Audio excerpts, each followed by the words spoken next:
Bom dia, turma! Hoje vamos dar continuidade às nossas atividades da disciplina e vamos continuar na unidade 5, onde tem como tema Food, Glorious Food. E aí vamos para a página 54 e vamos falar um pouco sobre should e shouldn't, certo? Primeiramente, eu quero dizer para vocês o que é essas duas palavras, o que são essas duas palavras. Na verdade, aqui ela está na sua forma afirmativa e aqui ela está na sua forma negativa. Então, should é um verbo modal, certo? E aí, antes de dizer qual o significado desse verbo, eu quero falar para vocês o que é um verbo modal.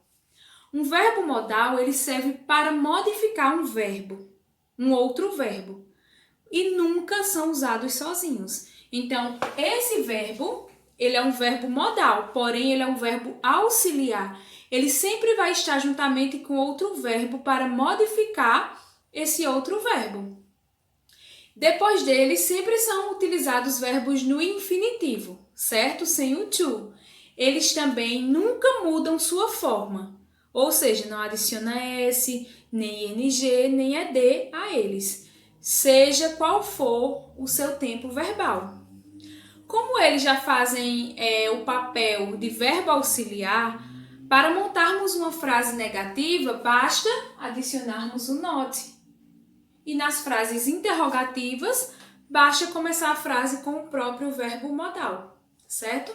Então, entendendo o verbo modal, eles são verbos auxiliares. Ele sempre vai estar junto de outro verbo, no infinitivo, ou seja, aquele verbo sem o to, e ele nunca vai haver modificação no verbo, seja no simple present, seja no simple past, ou seja no future, certo? Nos tempos verbais não há mudança.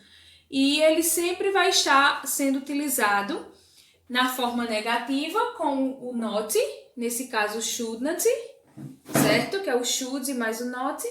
E se for na forma interrogativa, o verbo modal vem no início da frase. Agora eu vou colocar um exemplo que fica melhor de vocês entenderem.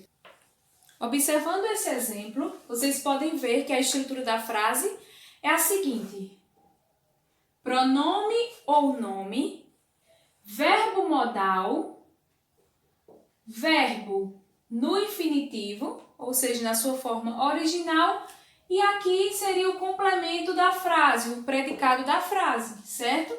Então, o verbo modal, ele vai sempre vir acompanhado de um verbo principal, certo? Nesse caso, o verbo modal, ele é um verbo auxiliar.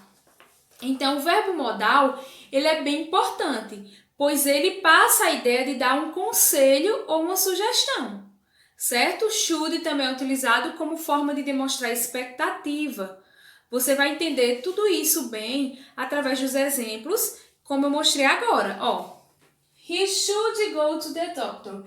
Eu tô dando uma sugestão, eu tô dando um conselho, que seria melhor que ele fosse ao médico, certo?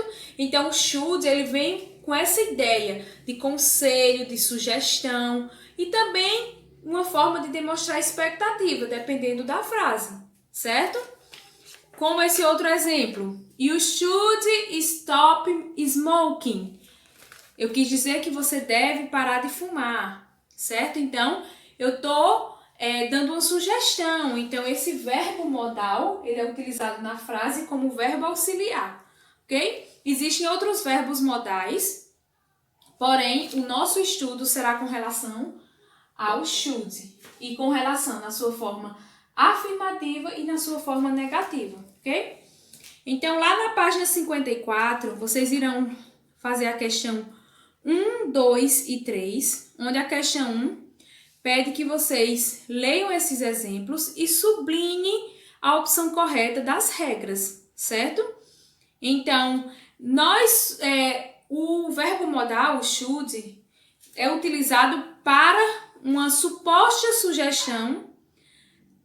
Depois do should, nós também utilizamos a forma original do verbo, ou seja, o verbo ele está da sua forma original, sem acrescentar nenhuma letra.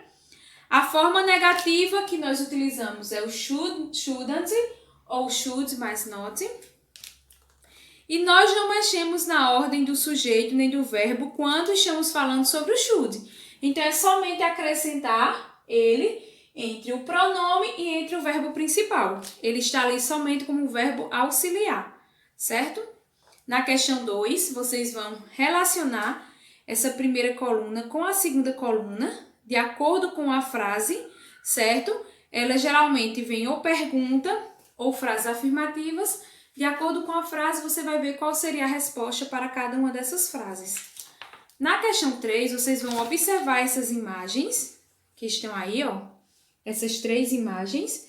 E vocês vão escrever algo com relação à comida ou bebida de acordo com cada situação. Utilizando should ou should not, certo? Seria o should mais o not. Então, vocês vão ver aí, de acordo com cada imagem, vocês vão ver qual é a necessidade de cada uma, certo? De acordo com comida ou bebida, ok? Então, pessoal, essa é a parte da gramática que vocês devem fazer. E também, qualquer dúvida, vocês mandam mensagem, tá? Ainda no lesson, na página 55, vocês irão falar... Esse lesson vai falar um pouco sobre make it fresh. Certo? Como já vimos, estamos falando sobre comidas, certo? E estamos falando sobre comidas saudáveis, certo? Eu mostrei para vocês que existe a diferença entre essa health food e fast food, certo? Então, nessa unidade, vamos falar um pouco sobre health food, que são comidas saudáveis. E aí, no make it fresh, que são coisas frescas, novinhas, vocês irão fazer a questão 1, 2 e 4, certo? E na questão 1 diz assim, observa as imagens e veja o que esse jovem chefe está preparando, certo? Aqui tem as imagens, aqui do lado, que diz assim, Young Chef of the Year. Winning Chef Mitch Farrell thinks food should be fun and healthy. Então, ele está preparando comidas deliciosas e também comidas saudáveis. Aí vocês vão responder, escutar o áudio 22 e responder a questão 2. Na questão 3, marcar as ações de acordo com as imagens que vocês viram aqui no texto e com o áudio que vocês escutaram. E na questão 4, marcar T se for true e F se for false, certo? No vocabulary, vai falar um pouco sobre cooking verbs. Então, aqui vou falar um pouco sobre os verbos relacionados a cozinhar, ou seja, a comida. Então, tá lá os verbos no quadro e vocês vão responder colocando eles nas frases que estão logo abaixo, certo? Então, cada verbo desse, ele tem um significado com relação à comida. Então, de acordo com a frase, vocês irão fazer, colocando eles de acordo com cada frase, ok? Então, pessoal, essa é a nossa atividade e qualquer dúvida vocês mandam mensagem, certo? Façam as atividades e mandem para o meu e-mail. Beijos, até a próxima aula.